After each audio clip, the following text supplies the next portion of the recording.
People need to feel loved, and they need to feel seen and heard. And in order for them to believe that an invisible God hears them, sees them, loves them, they first have to be shown by humans.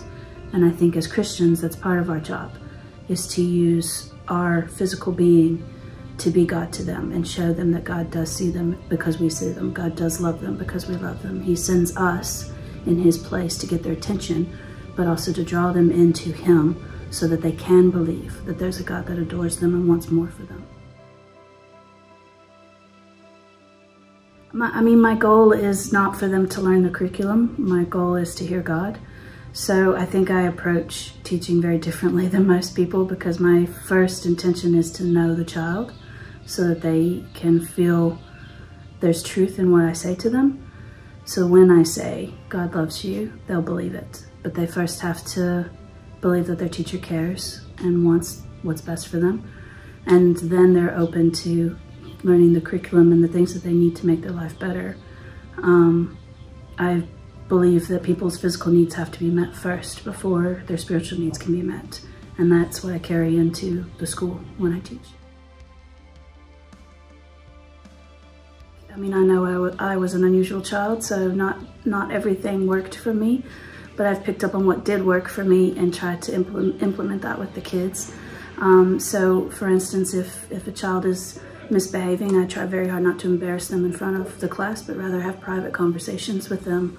And in those conversations, I use the word my child, my student, my kids, my class, to sort of reinforce that I'm on their team, but I want what's best for them, and what they're doing isn't what's best for them.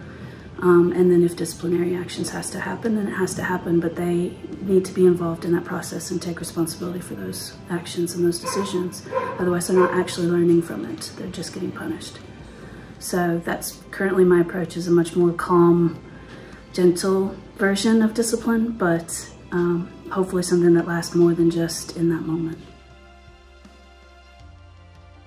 When you willingly say yes to God in one area of your life, you're opening doors for him to ask into other areas of your life.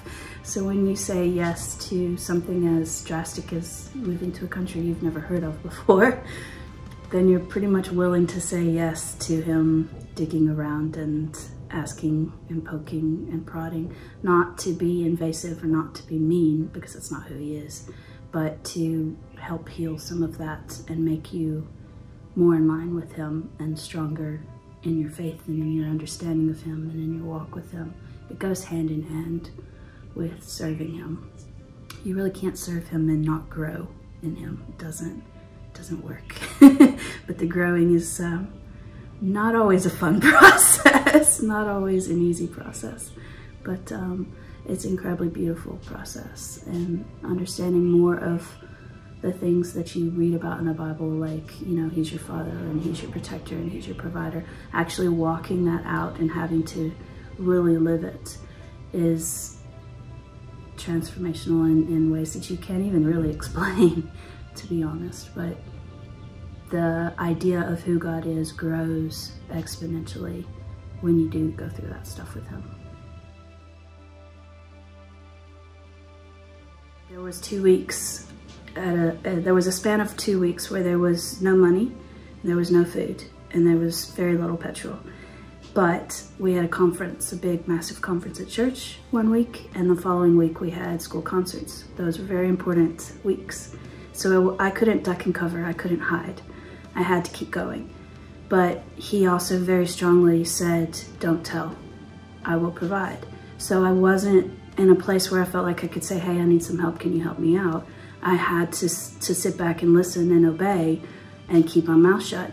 And every single day for 14 days straight, people fed me for no reason other than they just felt like they needed to the point that the day, one of the big days of the conference, a friend from Plett, which is 2.5 hours away, had come to the conference with a bag of food for me and brought it to me because God told her she needed to bring me food. And the petrol money going back and forth from the conference to the church or from my home to the school to get ready for the concert, over all those days, the petrol lasted, the needle on the car didn't move for like 2 days, and I don't know how. That was a situation where he needed me to be quiet, and he would provide, and he would go before me and make a way and all the things that scripture says. But then there's other times when I have to be vulnerable and tell people I need help. And that's not an easy thing for most people, especially an independent woman who's doing life on her own. It's not easy to say help, but there's been a lot of times where I have to be willing to be seen as less than and say I need help.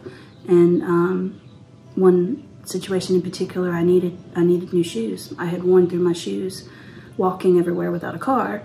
I had gone through my shoes in less than a year. I had no money for shoes, and I have to have hiking boots. I can't just buy regular shoes because of my feet. So it's more expensive than regular shoes, and I had to actually be willing to say, can somebody help me buy shoes? And at the same time, I'm trying to provide for my kids and in the community, and I felt their pain. I felt what it was like to not have what you need. But my sponsors, as soon as I said I need help, the money was there in 2 days. Yeah, more than enough actually. We ended up buying 2 pairs of shoes for me because I go through them so quickly. I think the hardest part would be knowing that I'm supposed to be somewhere else.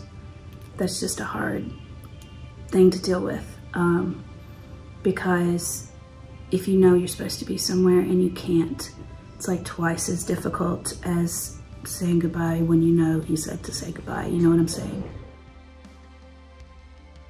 From amazing people in America that believe in these kids. Yeah, they donate things usually when I go home at Christmas. People provide money, but they also buy things for the kids that we can only get in America. So my luggage coming back is full of stuff for the kids. Yeah. Absolutely not. Absolutely not. There'd be absolutely no way. I mean, I'm sure you could probably get online work these days, and some people do, but it's more than the financial, like having their support, their prayers, their messages, their emails, their letters, their care packages. Oh my goodness, like doing it alone is hard, and I never feel like I'm alone for very long because somebody does something out of the ordinary to remind me that I'm not alone and that they're in this with me and they're a part of what God's doing here just as much as I am. I'm extremely particular that if money is given for a specific reason, that money goes for that specific reason. And it's not that one purpose is over another or one is more important than another. It's integrity between me and my sponsors, that I'm going to be faithful with what they've given. And if it needs to be redirected, I'm going to message them and say, listen, this has changed. What would you like me to do with this? But what is given, either financially, physically, whatever, goes to what they've asked me to give it to. And that's really hard to live by sometimes, because sometimes the petrol needs to be filled or the refrigerator needs to be filled and all I have is money for robots. But the money will go to the robots and God will make a way for the rest, because it's more important that I keep my word to my sponsors. I mean, when you're outside of America for very long, you realize how incredibly easy life can be in America. Getting things done takes minutes in America, and it takes months here to accomplish the same goals. And it's sometimes very frustrating because I am American, and so I'm task-oriented, and I want to achieve my goals, and I can't. Because there's usually obstacles in the way that I wasn't prepared for. And it takes a lot of community and cooperation to accomplish pretty much anything in South Africa. And that's very hard to adjust to, and usually causes some moments where my missionary friends and I call it, "This is Africa," TIA. So when you're really frustrated, you have to stop and remember, this is Africa, this is not America. We have to do things the African way if we're going to succeed. And that can be frustrating, but also very humbling and good for you, to be honest. The people that I serve are quite often in vulnerable positions, and they're looking for someone to encourage them, not take advantage of them. And that's a delicate line to walk when you are a missionary and you need others to understand what's going on here, but not invade somebody's privacy. So the posts that I do online are happy, cheerful, look at what God is doing, mostly because I need to see that as well. The work that I do is very draining emotionally, very difficult, not just at the school, but a lot of ministry happens in my life late at night through online, people reaching out asking for help, or walking the beach and finding people, God leading me towards people who are suicidal and having to deal with that. Or, I mean, there's just a lot of dark.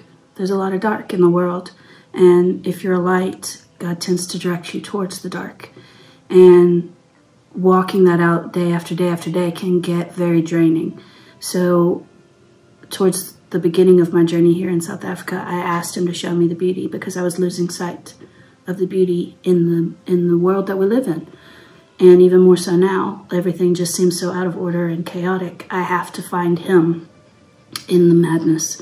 And the easiest way to do that is the photography and the videos and the nature walks. And that's just how I reconnect with him and find him in this mess. And if I can't find the beauty, then I can't withstand the storm most of the time. So my social media looks like I'm on vacation all the time, but I promise you I'm not. That's my therapy. That's God and I getting back on track of what's important and finding strength to go back into the storm.